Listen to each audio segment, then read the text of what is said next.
Greetings and welcome again to Ravens from Cintra, where we can discuss and talk about all Witcher. I hope you're very well. I hope you're excited, as I am, for The Witcher, the Netflix series. And today we're going to talk about Dryads. Dryads from from Brokillion.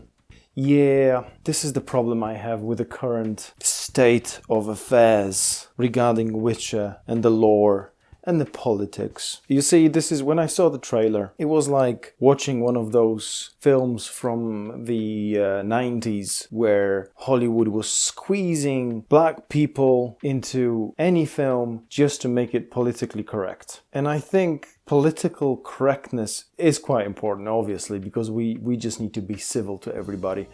But almost it tastes like skewing everything that is politically correct. And I think The Witcher was actually, and the books certainly are, they are not a satire, but the books are a commentary for all the things that are happening in the world and have been happening all around the world. So like racial injustice, religious problems, inequalities, problems with male-dominated areas in, let's say, for example, business, government, all that stuff.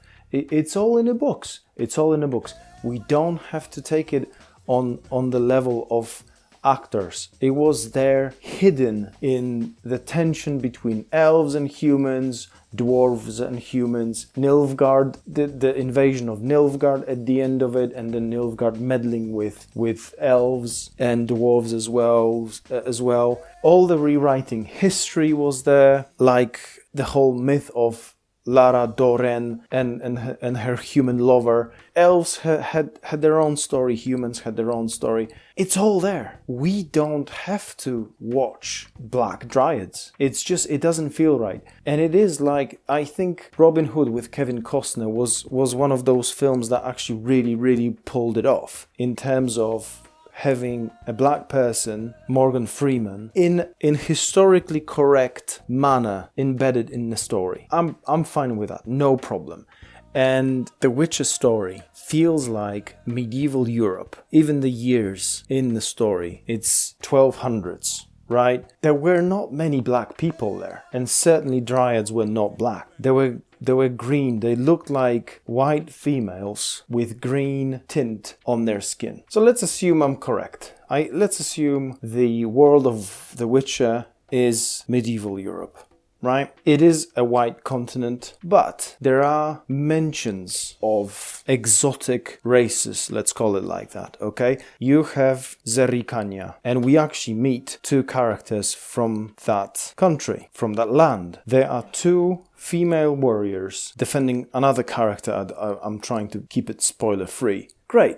You have Ofir, and you have Zangwebar. There's even mention of horse covered in black and white stripes. These countries seemed almost like a myth. People know about them, but almost nobody's been there. And this feels accurate, you know? When we were waiting for the first Lord of the Rings adaptation, everybody was worried about black elves. And somehow it could have been done. They've done it, no problem. And it felt congruent. Why? Why do we need black Dryads? I mean, there were comments from black people over YouTube saying, don't squeeze black people in there. When you have a character that is very much cemented in a certain culture and has a specific look about herself, I mean, you cannot make her black. They weren't offended. They wanted an accurate, congruent world. This is my big problem with Black Dryads, basically. And again, in a trailer, you've got, I think it's Blaviken, where there's a fight, and especially I think this is where The Witcher uses one of his signs. You can see another black person, I think he's a thug, in the background. I mean, this is just completely off. This is not that kind of continent. It's just a shame.